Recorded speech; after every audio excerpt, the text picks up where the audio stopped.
વડાપ્રધાન નરેન્દ્રભાઈ મોદી અને મુખ્યમંત્રી ભૂપેન્દ્રભાઈ પટેલની વર્ચ્યુઅલ ઉપસ્થિતિમાં 24 એપ્રિલ રાષ્ટ્રીય પંચાયત દિવસ અંતર્ગત હેમચંદ્રાચાર્ય ઉત્તર ગુજરાત યુનિવર્સિટીના કન્વેન્શન હોલ ખાતે કેબિનેટ મંત્રી બળવંતસિંહ રાજપૂતના અધ્યક્ષસ્થાને રાષ્ટ્રીય પંચાયત દિવસની ઉજવણી સમારોહ અને પંચાયત એડવાન્સમેન્ટ ઇન્ડેક્સ કાર્યક્રમ યોજાયો હતો, જેમાં વડાપ્રધાન નરેન્દ્રભાઈ મોદીના બિહારના મધુબની ખાતેના રાષ્ટ્રીય કાર્યક્રમ અને મુખ્યમંત્રી ભૂપેન્દ્રભાઈ પટેલના મહેસાણા જિલ્લાના આખજ ખાતેના રાજ્ય કક્ષાના કાર્યક્રમનું જીવંત પ્રસારણ નિહાળવામાં આવ્યું હતું, તેમજ પાવર પ્રેઝન્ટેશન દ્વારા ગામડાઓના વિકાસ પર આધારિત દસ્તાવેજી ફિલ્મ દર્શાવવામાં આવી હતી।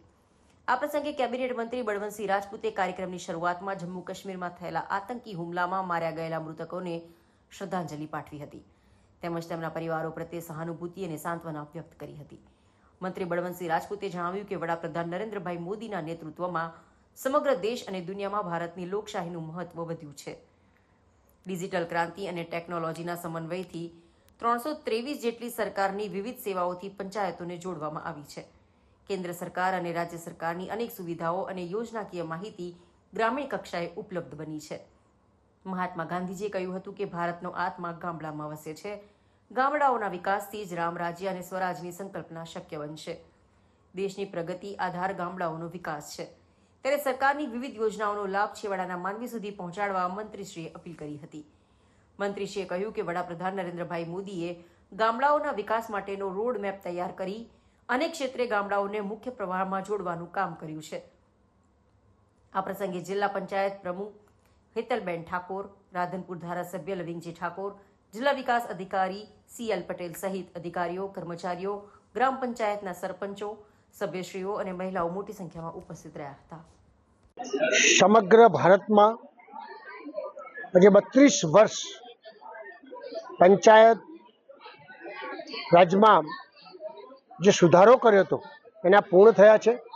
33મા વર્ષે પ્રવેશ્યા ત્યારે આદરણીય પ્રધાનમંત્રી નરેન્દ્રભાઈ મોદી સાહેબ બિહારથી અને ગુજરાતના મુખ્યમંત્રી આદરણીય મુખ્યમંત્રી ભૂપેન્દ્રભાઈ પટેલ સાહેબ મહેસાણાથી બંને માનનીય પ્રધાનમંત્રીશ્રી અને મુખ્યમંત્રીશ્રીએ અનેક પ્રકારનું પંચાયત રાજ બાબતમાં અનેક વસ્તુઓ કીધી છે।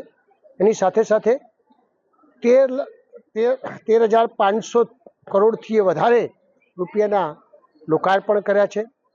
15 લાખથી વધારે લોકોને આવાસ આપ્યા છે અને 10 લાખ લોકોને વધારેથી આજે આવાસના હપ્તા આપ્યા છે।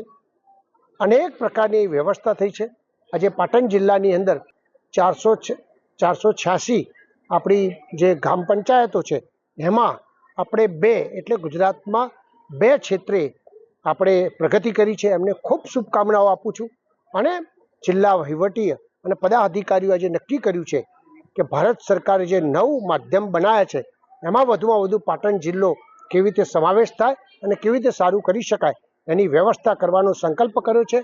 બાપુનું જે સપનું હતું કે ગામ જ એ આપણું સ્વરાજ્યનું રાજ્યને છેક સુધી પ્રગતિ કરી શકાય એ પ્રકારની વ્યવસ્થા જ્યારે ગુજરાત સરકાર અને ભારત સરકાર કરતી હોય તો હું બધા લોકોને વિનંતી કરું છું આ પ્રસંગે કે આપણે બધાએ સાથે મળીને ગામડાનો વિકાસ થાય એમાં આપણે બધાએ યોગદાન આપીએ એવી આપ સૌને મારી